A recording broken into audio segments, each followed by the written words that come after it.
खेती होगी वो।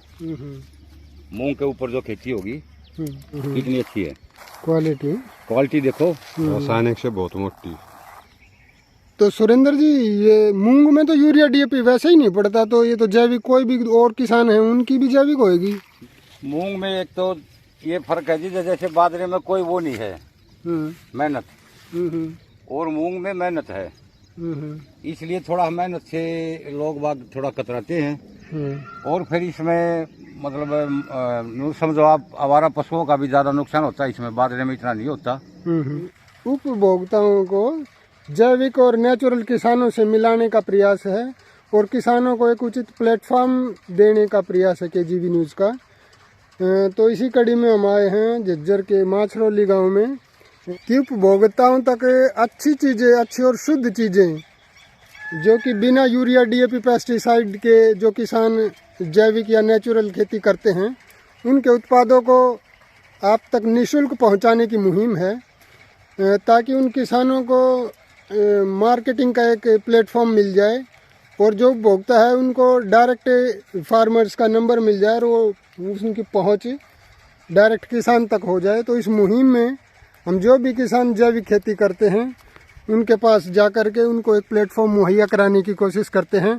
इसी कड़ी में हम आए हैं झज्जर के माछरौली ब्लॉक के गांव में सुरेंद्र जी के पास, जो अभी फ़िलहाल मूंग की ये तुड़ाई कर रहे हैं। सारी बात जानेंगे कि कब इन्होंने मूंग बोई थी, कितना प्रोडक्शन है और कितने दिन की फसल है, क्या क्या इन्होंने इसमें डाला था। पिछले कितने वर्षों से आप ये जैविक खेती कर रहे हो? कम से कम 6-7 साल हो लिए मेरे को ये जैविक प्राकृतिक खेती करते हुए। अच्छा, तो ये प्राकृतिक कह लो चाहे गौधारित कह लो, जीवामृत और घन जीवामृत से खेती करता हूँ मैं। मूंग कब बोई थी और कितना प्रोडक्शन लगभग हो जाएगा?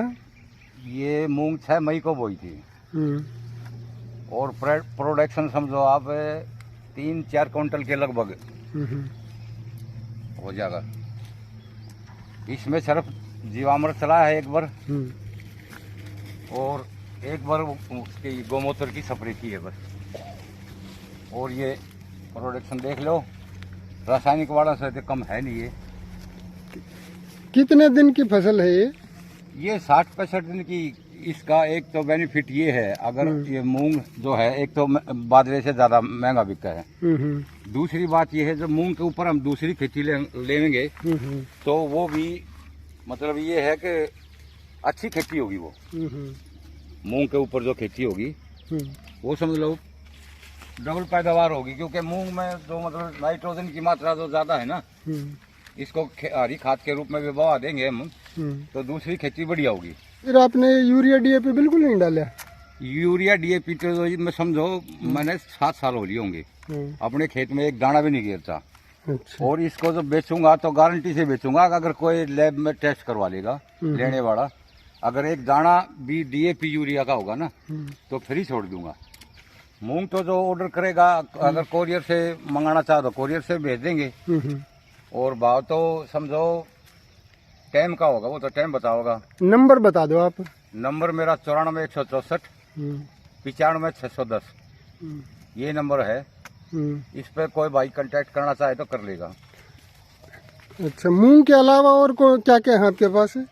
मूंग के अलावा मेरे पास बाजरा भी है, जैविक बाजरा, जैविक में ही है वो बाजरा, और ईख भी है, ईख भी जैविक में है। गुड़ उसका गुड़ और शक्कर ये खांड निकलवाएंगे, मतलब जो ईख है उसमें जब तैयार हो जाएगी तो गुड़ या शक्कर और खांड में निकालेंगे उनको। अच्छा, तो जो ये मूंग है ये प्रॉफिट का सौदा है या कैसे, मतलब किसानों को और बोना चाहिए? प्रॉफिट का है। इसमें अगर आने वाली खेती है इसके बाद जो लेंगे वो खेती भी डबल होगी और फिर मूंग का भी रेट हमें मिलेगा, तो इसमें कोई नुकसान नहीं है। तो आजकल मूंग बोना कम क्यों कर दिया है? सारी ज्यादातर तिलहन दलहन है ना, वो इंडिया बाहर से मंगवाता है, तो बहुत कम किसान है जो ये बोते हैं। इसका कारण क्या है, कम क्यों कर दिया किसानों ने? तो ये लगा लो, इसमें थोड़ी मेहनत ज्यादा है, बाजरे में इतनी मेहनत नहीं है। ये लगा लो, इसमें थोड़ी मेहनत ज्यादा है। मेहनत है और रोंज वगैरह की दिक्कत है। पशु भी जो आवारा पशु है वे भी ज्यादा नुकसान कर देते हैं, और फिर तोड़ाई उड़ाई का ये भी थोड़ा ज्यादा वो झंझट है इसमें, तो इसलिए मतलब दलहन की तरफ कम ही जा रहे हैं। क्योंकि मेरे हिसाब से तो सुरेंद्र जी का ये प्लॉट है ना, ये देखो चारों तरफ से चार दीवारी हो रही है इनकी, इसलिए यहाँ पर रोंज वगैरह की कोई दिक्कत ज्यादा है नहीं, है ना। हाँ, यहाँ कोई नुकसान नहीं है पशुओं का, आवारा पशुओं का, ना रोंज का ना आवारा पशु का। तो सुरेंद्र जी, ये मूंग में तो यूरिया डीएपी वैसे ही नहीं पड़ता, तो ये तो जैविक कोई भी और किसान है उनकी भी जैविक होगी? नहीं, उनकी जैविक नहीं हो सकती। कैसे? क्योंकि वो मान ले अगर मूंग आज बोया है तो उसमें मान ले उन्हें डीएपी यूरिया नहीं डाली तो कोई बड़ी बात नहीं है। बात ये है कि जो कई साल से मतलब ऑर्गेनिक खेती करता है ना, या गोद आदि लगा लो, वो जैविक बोली जाती है। और इस हमारे मूंग की देखो मोटाई देखो कितनी अच्छी है, क्वालिटी देखो, रासायनिक से बहुत मोटी है ये, देख लो आप खुद देखो, ये आपके सामने है। तो ये आप जैविक बोल रहे हो तो गौ वगैरह भी रखते हैं? हाँ, गौ माता मेरे पास 4 हैं, उनकी ही खेती करता हूँ मैं। उन गोबर गौमूत्र से और गुड़ बेसन ये सारी चीज इस्तेमाल करता हूँ। सिर्फ गौ माता मैंने अपने मतलब बच्चों को शुद्ध घी दूध मिल जाए और अपनी खेती बढ़िया हो जाए, इसलिए 4 गौ माता मेरे पास हैं देसी। अपने भारत में दलहन और तिलहन का इम्पोर्ट होता है, मतलब भारत सरकार जो दालें हैं, दालों को बाहर देशों से मंगवाते हैं, तो अपने देश का ज़्यादातर जो पैसा है वो बाहर जा रहा है, लेकिन पहले एक्सपोर्ट करता था अपना देश। तो किसानों ने क्योंकि दलहन तिलहन बहुत कम कर दिया है, उसमें एक ये रिस्क फैक्टर होता है कि आवारा पशु आकर के इनको हिरण रोंज वगैरह खा लेते हैं। लेकिन सुरेंद्र जी के इस फार्म पे क्योंकि चारों तरफ से ये देखो 4 दीवारी बनी हुई है, तो ये रोंज हिरण वगैरह का यहाँ पे डर नहीं है। दूसरा, क्योंकि ये जैविक खेती करते हैं तो ये फसल चक्र को पूरी तरह से पालन करते हैं। एक ही फसल को बार बार बोते हैं, अलग अलग नहीं, फसल चक्कर अपनाना पड़ता है इसमें। जो प्रोग्रेसिव किसान है समझो, वो फसल चक्कर अपनावेगा तो उसमें बेनिफिट रहेगा। इसमें मूंग के बाद जो खेती लेंगे ना, जो भी मूंग के बाद खेती लेंगे वो अगली खेती बहुत ही बढ़िया होगी और हमें डबल बेनिफिट है, मूंग का भी प्रोडक्शन मिलेगा और आने वाली खेती जो दूसरी वो और भी बढ़िया होगी। तो पहले मूंग और ढांचा मिक्स करके जेल देते थे ना? हाँ, मूंग और ढांचा, लेकिन हमने ढांचा इसमें गिरा नहीं, हमने तो ये मूंग की खेती लेनी थी ना इसमें।